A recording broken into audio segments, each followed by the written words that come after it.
ओम शांति। बाप खुद कहते हैं बहुत विघ्न पड़ते हैं, माया बड़ी समर्थ है, मेरे बच्चों को झट नाक से कान से पकड़ लेती है। कमाल है, माना इतनी पालना लेने के बाद भी अगर आत्मा विरोधी बन जाए संकल्पों में भी, तो माया तो फिर गुजरों से ज्यादा ही कुछ वो है, जो नाक कान है ना, नाक अपनी नाक के पीछे मरे जाएंगे। मेरे को ऐसा कैसे कह दिया, तो ये नाक ही है ना, ये मैंपन की नाक है ना। आत्मा को लगता है मेरे साथ ही ऐसा क्यों किया, और किसी के साथ तो कर नहीं रहे। ये देहाभिमान, अपनी एक्टिविटी पे बिल्कुल नजर नहीं। कहते मान लिया ना हमारे को देहाभिमान है, तो कौन सी बड़ी बात होगी, तुमने तो मान लिया कि लगा ग्रहण, देहाभिमान आया मुझे, उसका असर तो बाद में काटना पड़ेगा ना। अब कितना कटेगा वो तो तुम्हें भी पता नहीं होगा। एक्टिविटी हमारी गलत होती है, पर ये राइट कोई कोई आत्माएं देती हैं कि हमारी एक्टिविटी पर हमारे को, चाहे हमारी कान खिंचाई करो चाहे कैसा करो, जाने नहीं देना। और कोई कोई आत्माएं होती है, और वही विरली विरली आत्माएं जो होती है मान आत्माएं बन जाती है। बाकी सब पे तो देह अभिमान का नशा ही बहुत है। तो मेरे बच्चों को, माना बाबा को कैसा लगता होगा, सोच के देखो आप।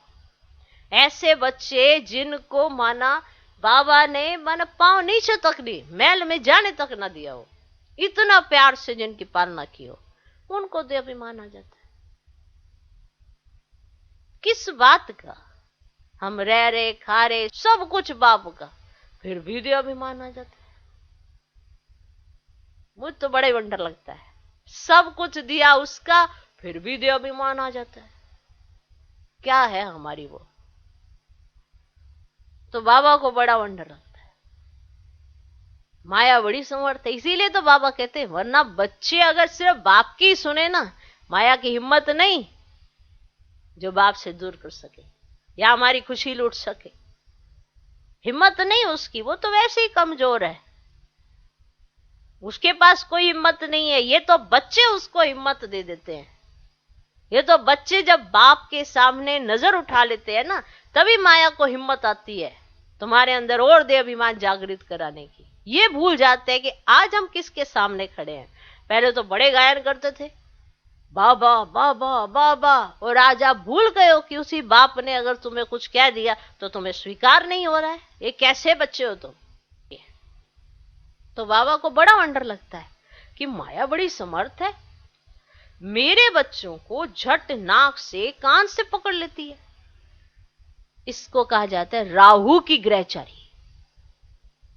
मतलब जब आप ये शुद्धि बुद्धि खो दें कि आप किसके सामने देह अभिमान दिखा रहे हैं, तो इसे कहा जाता है राहु की ग्रहचारी। भारत में खास इस समय विकारों रूपी राहु की पूरी ग्रहचारी बैठी हुई है। तुम सेकंड में सिद्ध कर सकते हो कि यही भारत पावन हीरे जैसा था, अब विकारी कोड़ी मिसल बन पड़ा है, फिर हीरे जैसा बनना है। कहानी सारी भारत की है, बाप आकर हीरे जैसा बनाते हैं, फिर भी कितने प्रकार के विघ्न पड़ते हैं। ओम शांति।